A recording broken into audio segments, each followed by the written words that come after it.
ഞാൻ സ്നേഹത്തോടെ തയ്യാറാക്കിയത് ദൈവകൃപയാൽ നയിക്കപ്പെട്ടത് എൻ്റെ അടുക്കളയിൽ നിങ്ങളുടെ ഹൃദയത്തിലേക്ക്. ഇന്ന് നമ്മൾ ഉണ്ടാക്കുന്നത് മാഞ്ഞാലി മട്ടൻ ബിരിയാണിയാണ്.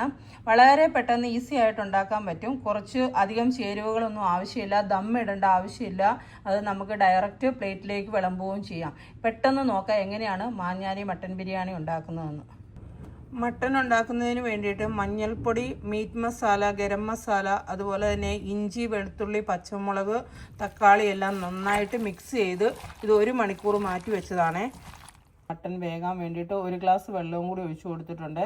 ഇനി നമുക്കിത് വേവിച്ചെടുക്കാം. മട്ടൺ നന്നായിട്ട് വെന്ത് വന്നിട്ടുണ്ട്. ഇനി ഇതിനുള്ള മസാല എങ്ങനെയാണ് ഉണ്ടാക്കുന്നതെന്ന് നോക്കാം. മട്ടൻ മസാല ഉണ്ടാക്കുന്നതിന് വേണ്ടിയിട്ട് ഞാൻ കുറച്ച് ഉരുളിയിലേക്ക് കുറച്ച് ഓയിൽ ഒഴിച്ചു കൊടുത്തിട്ടുണ്ട്. അതിനകത്തേക്ക് കുറച്ച് ഓൾ സ്പൈസസ് ചേർത്ത് കൊടുക്കുന്നുണ്ട്. പിന്നെ ഞാൻ ഇതിലേക്ക് ഒരു സവോള അരിഞ്ഞത് ചേർത്ത് കൊടുത്തിട്ടുണ്ട്. ഇനി ഇതിലേക്ക് നമുക്ക് വേവിച്ച് വെച്ചിരിക്കുന്ന മട്ടൺ ചേർത്ത് കൊടുക്കാം. സവോള മൂപ്പിക്കേണ്ട ആവശ്യമൊന്നുമില്ല കേട്ടോ. നമ്മുടെ മട്ടൺ മുഴുവനും ഇതിലേക്ക് ചേർത്ത് കൊടുത്തിട്ടുണ്ട്. ഇനി ഈ എണ്ണയിൽ കിടന്ന് നന്നായിട്ട് നമുക്കിതൊന്ന് നല്ലപോലെ മട്ടനകത്തെ വെള്ളമെല്ലാം നന്നായിട്ട് പറ്റി മസാലയെല്ലാം നന്നായിട്ട് മൂത്ത് ഇത് ഡ്രൈ ആയിട്ട് വരണേ. അതുവരെ നമ്മൾ വഴറ്റിയെടുക്കണം. ഇത് അത്യാവശ്യത്തിന് വെള്ളമൊക്കെ പറ്റി വന്നപ്പോൾ ഞാൻ അതിലേക്ക് കുറച്ച് മല്ലിയിലയും പുതിനയിലയും ചേർത്ത് കൊടുക്കുന്നുണ്ട്.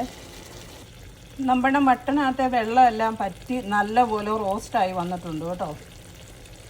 റൈസ് ഉണ്ടാക്കുന്നതിന് വേണ്ടിയിട്ട് നെയ്യും എണ്ണയും കൂടി കുറച്ച് മിക്സ് ചെയ്തെടുത്തിട്ടുണ്ട്. അതിൽ നെയ്യ് ചൂടായി വരുമ്പോൾ അതിലേക്ക് നമുക്ക് ഈ ഓൾ സ്പൈസസ് ചേർത്ത് കൊടുക്കാം.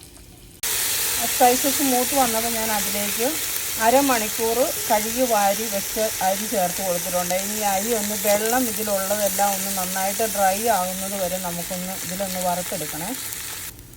അരി കണ്ടോ, വെള്ളമൊക്കെ നന്നായിട്ട് ഡ്രൈ ആയിട്ടുണ്ട് കേട്ടോ. ഇനി ഇതിലേക്ക് 1 കപ്പ് അരിക്ക് 2 കപ്പ് വെള്ളം എന്ന രീതിയിൽ നമുക്ക് ഒഴിച്ചു കൊടുക്കാം. തിളച്ച വെള്ളം വേണം ഒഴിക്കാനായിട്ട്. 2 കപ്പ് അരിയാണ് ഞാൻ എടുത്തിരിക്കുന്നത്. 4 കപ്പ് വെള്ളം ഒഴിച്ചെടുത്തിട്ടുണ്ട്. അതുപോലെ തന്നെ ഉപ്പും ചേർത്ത് കൊടുത്തിട്ടുണ്ട് കേട്ടോ. ഇനി നമുക്കിത് മൂടി വെച്ച് നല്ല മീഡിയം ഫ്ലെയിമിലിട്ട് ഒരു 10 മിനിറ്റ്സ് അടച്ചു വയ്ക്കുക. കണ്ടോ, നമ്മുടെ റൈസൊക്കെ ഒന്നൊന്നിൽ തൊടാതെ നല്ലപോലെ പാകത്തിന് വെന്ത് വന്നിട്ടുണ്ട്. പിന്നെ മല്ലിയും പുതിനയും ഇതിൽ ചേർത്ത് കൊടുത്തിട്ടുണ്ട്. ഇനി നമുക്ക് ഈ ഫ്രൈ ചെയ്ത് വെച്ചിരിക്കുന്ന ക്യാരറ്റും ഉള്ളിയും കൂടി ഈ റൈസിലേക്ക് ചേർത്ത് കൊടുക്കാം. നമ്മുടെ റൈസ് റെഡി ആയിട്ടുണ്ട് കേട്ടോ. ഇങ്ങനെ തന്നെ ഉണ്ടാക്കണം. ഇത് സെപ്പറേറ്റ് ആയിട്ട് വറുത്ത് ഇതിനകത്ത് ഇടണം. ചോറിനകത്തിട്ട് വേവിക്കല്ല, അന്നേരത്തേക്കും ഭയങ്കരമായിട്ട് കളറ് മാറിപ്പോവും. ഈ ക്യാരറ്റും അതുപോലെ തന്നെ ഉള്ളിയും സെപ്പറേറ്റ് ഇതിലേക്ക് ഫ്രൈ ചെയ്ത് ചേർക്കണം കേട്ടോ. നമ്മൾ മാഞ്ഞാലി ബിരിയാണി പ്ലേറ്റ് ചെയ്യുന്നത് ഇങ്ങനെയാണ്. ആദ്യം ഇതിലേക്ക് കുറച്ച് റൈസ് ഇടുക. അതിനുശേഷം ഈ മട്ടൺ ആണെങ്കിലും ചിക്കൻ ആണെങ്കിലും ഇതിലേക്ക് കുറച്ച് പിന്നെ ചേർത്ത് കൊടുക്കുക.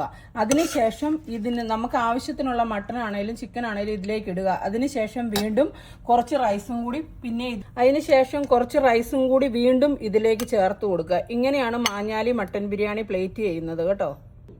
മട്ടൺ ബിരിയാണി നമ്മൾ പ്ലേറ്റ് ചെയ്യുന്നത് ഇങ്ങനെയാണ് കേട്ടോ. ഇതുപോലെ ഇരിക്കണം പ്ലേറ്റ് ചെയ്യുമ്പോഴേക്കും. ഇനി നമുക്ക് വേറെ രീതിയിൽ എങ്ങനെയാണ്, ഒരു രീതിയിലും കൂടി നമുക്ക് പ്ലേറ്റ് ചെയ്യാം. ആ രീതിയും കൂടി കാണിച്ചു തരാം.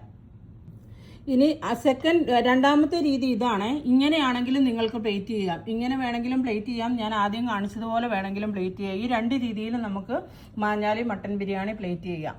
അപ്പോൾ എല്ലാവരും ട്രൈ ചെയ്ത് നോക്കണം കേട്ടോ. നല്ല ടേസ്റ്റ് ഉണ്ട് കഴിക്കാനായിട്ട്.